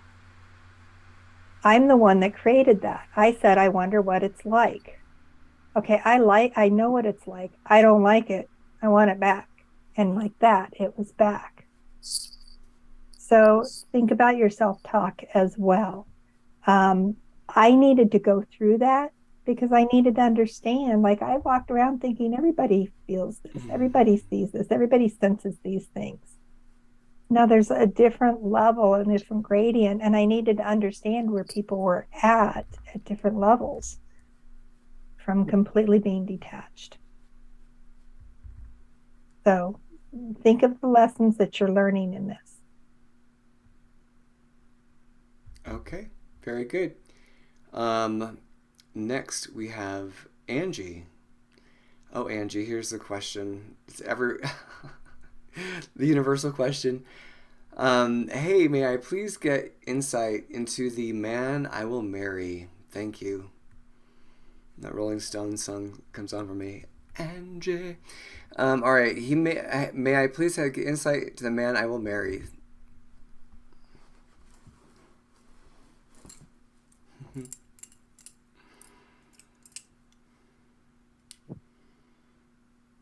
I get a strong sense of enjoying being wild. There's a pleasure in being wild and having a lot of options. And I almost feels like the man I'm gonna marry, like that's not even in range yet, because there's part of you that's just like likes to be wild.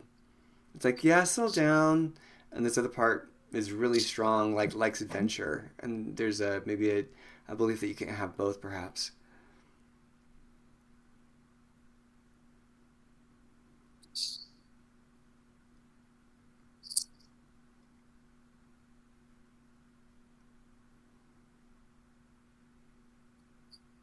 So my messages weren't coming through about the man that you're going to be meeting. Mine came through on self-focus of, okay, well, I'll just go again, cards. So victory and success, needing work, focusing on the beautiful brilliance that is you. What is amazing about you focusing on those, being really comfortable with those. Again, authority upside down, that you're not owning your own beautiful, amazing authority within your body, within your spirit, and looking for that completion, right? That has to happen to level within yourself to attract the type of man that you are looking for, the man that you want. So make sure those are in alignment, and love begins. Oh, that's really cool looking with the green. The background. The whole time, every time you do it. It's to people with a bowl pouring it into water. It says love begins upside down. There we go. Looks like eyes and lips. But again, before love can begin, those other things are imperative to have it to be a true love. So you're stepping into this in your amazing, beautiful self. That's going to attract the guy that you're going to be happier with, rather than finding that guy because there's something that you want, that you lack, that you desire. Hope that makes sense. Jason? See you yeah, I agree with you, Kat. I don't think that energy is around her at the moment. But then I also wrote down non-traditional. So maybe reevaluate what, I don't know. I don't want to say reevaluate what marriage means to you, but it doesn't feel like it's a traditional type of thing. Yeah, I just feel like I just keep getting this thing of like a wild child who's like experiencing life. And it's like that, or maybe, yeah, I just keep coming back to that. I keep getting back to like being on a beach by the oceans on the rocks. Like I'm somebody who wants to be in nature. I'm somebody maybe who is like non-traditional, like Jason's saying, where they're more likely to have like dreads pulled back or something. Like it just feels like somebody that's like they just they're more of an adventurous spirit. I just keep coming back to that. Mr. Christopher? So I see a vision of a relationship, an event, or a wedding, and this man looks somewhat Latin. He may not, but he has very dark hair, almost black, and it's very thick on top. He's got very thick, nice hair, and he's got it slicked back, and he cleans up very well. This looks like a memory. So this doesn't look like something I'm seeing in the future. It looks like something from the past, and that person's energy is still in our energy, or is still in the questioner's energy, and they either lost that and are looking for it again, or are trying to something is not complete from the past, which is causing a desire for something in the future. Because when this question was asked, I heard crickets, I heard spirit sneeze, but I also heard crickets, which told me that I don't know what she's wanting in this marriage, or if that's what she thinks she has to do in life. It feels very hollow. Okay. That's interesting. Well, we would love to hear back from you on that one, Angie, and let us know how that resonates for you. All right, now this is an interesting question. This is Dana. I'm going to mess up her last name. No, man. Dana is that's in our group. It's a German name. What's one of those German names that's going to get me? Dana asks, can anyone tell me who was in the trash cans at my grandma's house as a child? So Dana, the last name is Knoetgen.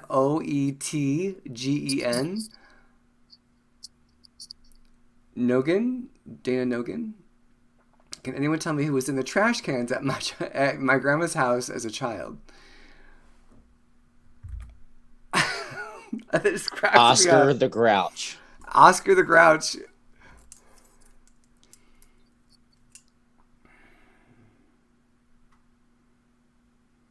I just keep getting mischievous like raccoons. Mm-hmm. I mean, I am seeing a little boy inside of a trash can, Uh-huh. but I don't know if he. Oof, this is going down a tunnel I don't really want to go down.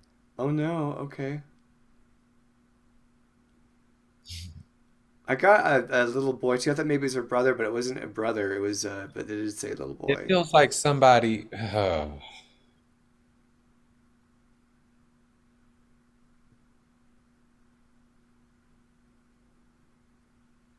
That's Maybe that's for a different time. yeah. It's morbid. Okay. Uh-huh. Okay. You know what's All right. weird is that when she read the question, my initial I wanted to question are you talking about like someone abandoned the baby or something like that in a garbage can? Like, Mm, I'm seeing a little boy in a garbage can, and that I don't think that I'm still in the garbage can. I think that some kind of trauma is replaying within this. I have no idea why it would show up in her garbage can or something. I don't know. As if someone was killed and put into a garbage can. okay. Ooh, my stomach hurts.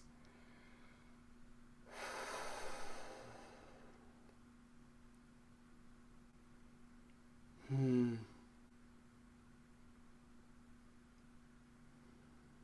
Or lived and died.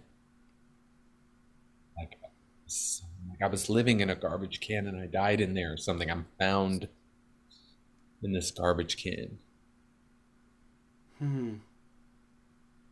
So maybe she was perceiving of a spirit energy, or You think she was picking up something psychically when she looked in the garbage can?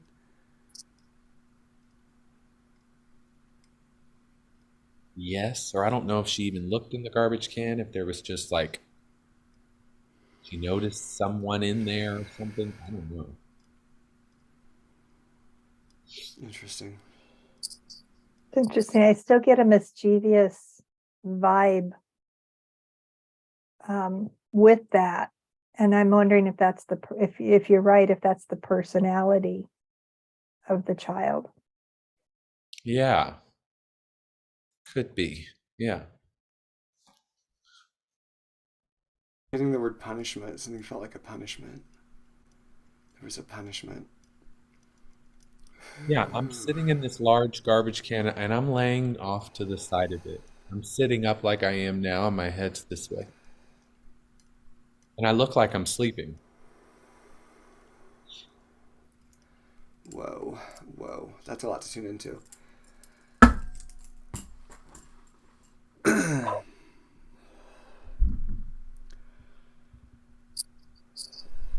Did you write something down, Jason?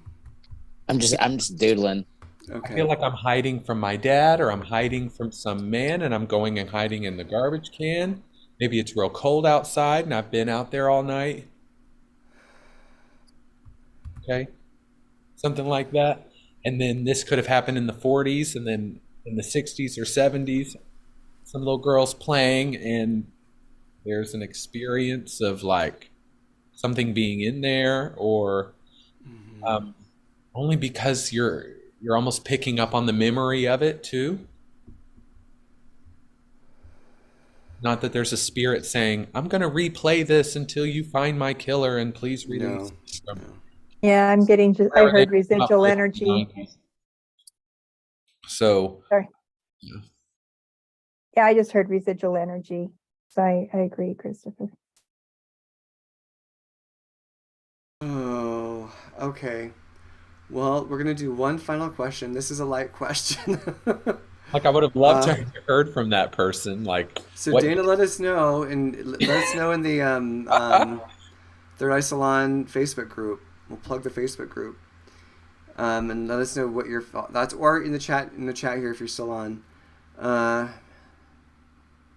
Okay, well, actually, here's one from Lightbeam. I did see this one earlier. So Lightbeam asks, "What can I do here to make a living and get out of the cycle of debt? What void emptiness am I trying to fill, please?" So Lightbeam asks, "What can I do? What can I do, and what am I here to do to make a living and get out of the cycle of debt? What void emptiness am I trying to fill, please?" I'm getting a very androgynous, non-binary energy in this person, okay? And I think we may need to come more into alignment with that in some way. There's a blending of that masculine and feminine energy, and they also just keep taking me to some of the images behind Kat on his wall, as if this person is not in alignment with where they've come from, whether you want to call it starseed, light worker, all that type of stuff. There's a coming into, I'm also hearing like trauma. I've been through some type of physical or sexual abuse, and that I am going to help other people with this at some point. I'm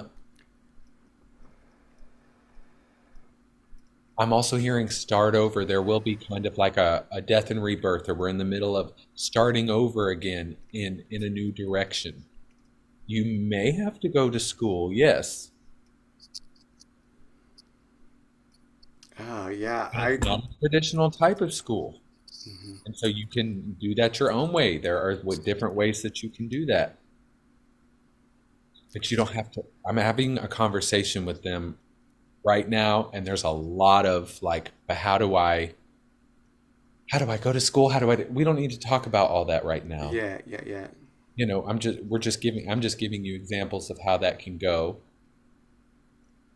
And I feel like there's a thing to acknowledge that I do tune into the whole thing of them being having some good strong ET connection, and to have empathy for yourself in that the systems that are here are nonsensical. They don't make sense. They're vampiric. And for you to not be able to jive well with them and for it to be like jarring for you in terms of the how it works and how it makes sense or doesn't make sense, I would say to give yourself respect for that. You still do have to learn the systems, but if you can take on, gosh, even if you took finances on as a project of studying how Earth people work, you know, like if you were to take something on that was like, okay, I'm going to study this like as though I am an ET being who needs to figure out, okay, I know I have these higher connections. Being here is very odd. What are the practical systems that show up for me and that I can do to navigate? And what I'm hearing also is because once you learn how to do that for yourself, then that's also something that you get to pass on for others who are like you, who are like, where am I? Like, what is this? Like you're able to translate it for them. So the more that you can give yourself permission to master this and not be the victim of it, but master it, approach it with curiosity. And there is surrender. There is this thing of letting go of how it was done before and your identity with how it was done before. And that doesn't make you a failure. Like all those things don't make you a failure. It means that you're trying to teach yourself something about what it means to stay connected in your authentic, abundant state. Because when we are in connection with Source and we're acknowledging who and what we are, abundance, again, Ganesh shows up. It's like abundance is a consequence of knowing you're always connected, and that this is a field of work that we're all experiencing. It's a field of reality that we're all experiencing. But what defines our abundance and what defines our connection is not the external. And to know that this is a game and to know that you are entitled to learn how to play it and master it, it doesn't mean that it becomes you. You identify with it so much that now you're just part of the rest of the world. No, it's not saying that. It's saying rise above that and master it, see it for what it is, and become its master as opposed to you having to be its slave and I've got to figure it out in order to survive. No, you're figuring it out to help other people navigate it better and to be the captain, the commander, the leader of your experience. And that weird ocean sound came back in. The weird water sound. All right, so that's what I've got. I feel like there's something creative also this for me anyways, this creative energy.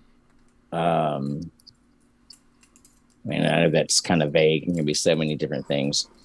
I feel that.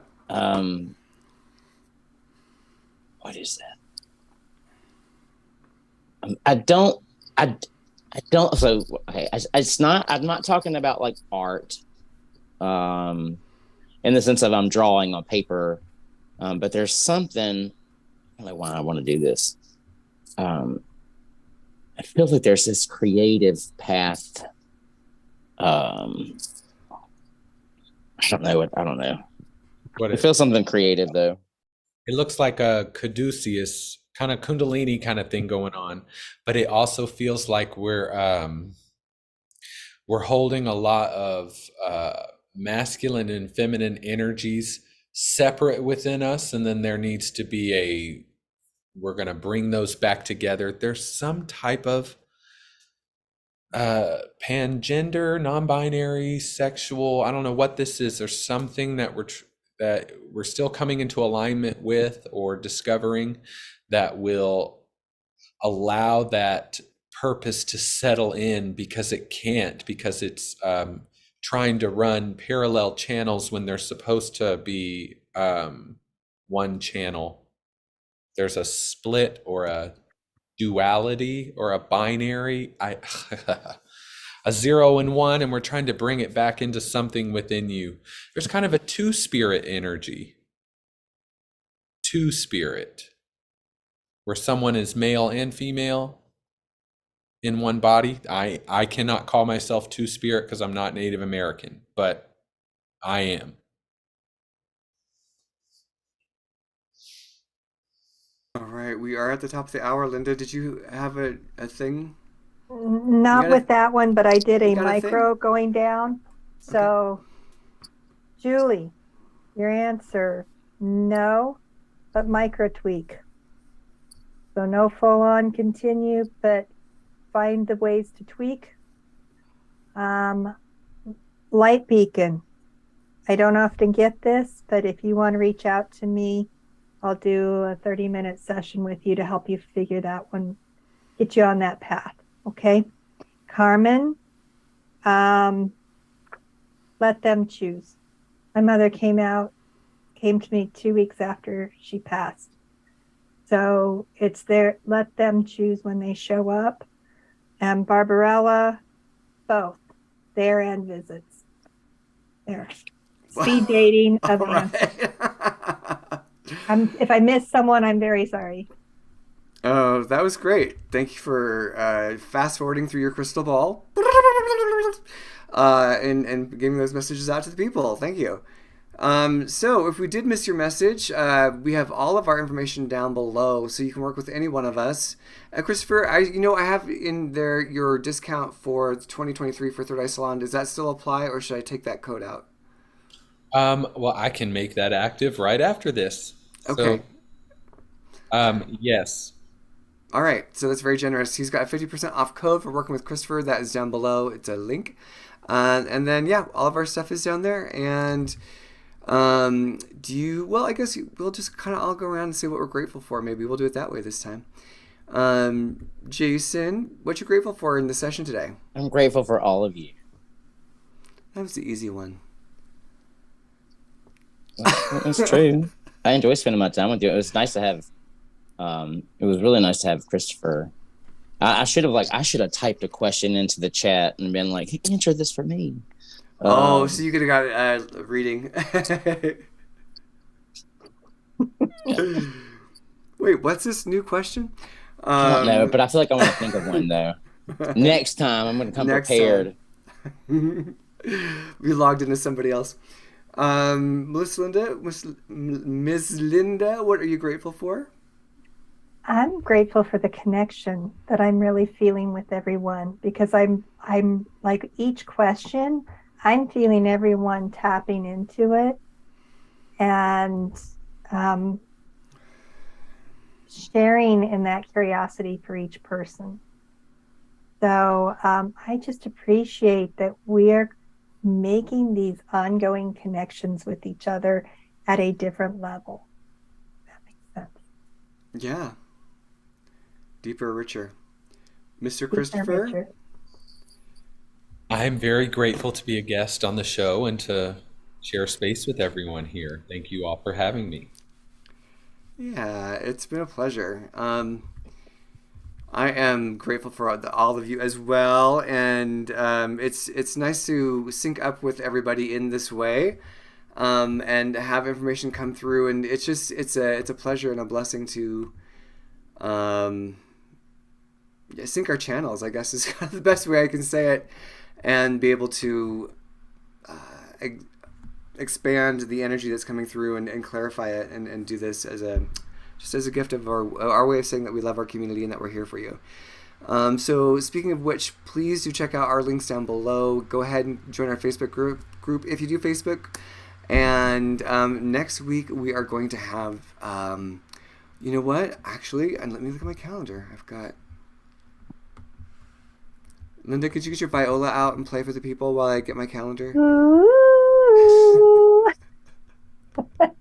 Oh, that reminds me, I need to put some of that glass harmonica music in our Facebook group. Oh, yeah. We gotta do that. Yeah, as you're doing that, Light Beacon wants to know where you got your dowsing rods. Oh, I got those from Amazon. I hate to say that, but it's true. And they're the swim wings I got Lynda. They say Spirit Hunter at the bottom with a little swirl. Show the little package, because that's really cool that they have that to hold. But I don't use them for spirit hunting. I use them for attuning and listening into what my guidance is saying. It's odd. I think I don't have it up on the calendar yet. But I know I've got something booked. So I apologize. Awkward moment. It'll be a surprise. You'll have to see our Facebook group to find out what it is. Good save, Lynda. Good save. Nice work. All right. With that, please take care. We will see you next time, and be oh so kind to yourself. There's a lot going on. There's a lot of energy coming through. There's a lot of transformation. And we will see Mr. Chrystopher back here next month, at the beginning of the month, with just a little, like 10-minute-ishy, 15-minute-ishy astral projection for the month of March, because we were going to get that ball rolling. We've talked about it. Now we're going to make it happen. It's going to be real. All right, everyone. We will see you next time. Please take care. Bye. Bye.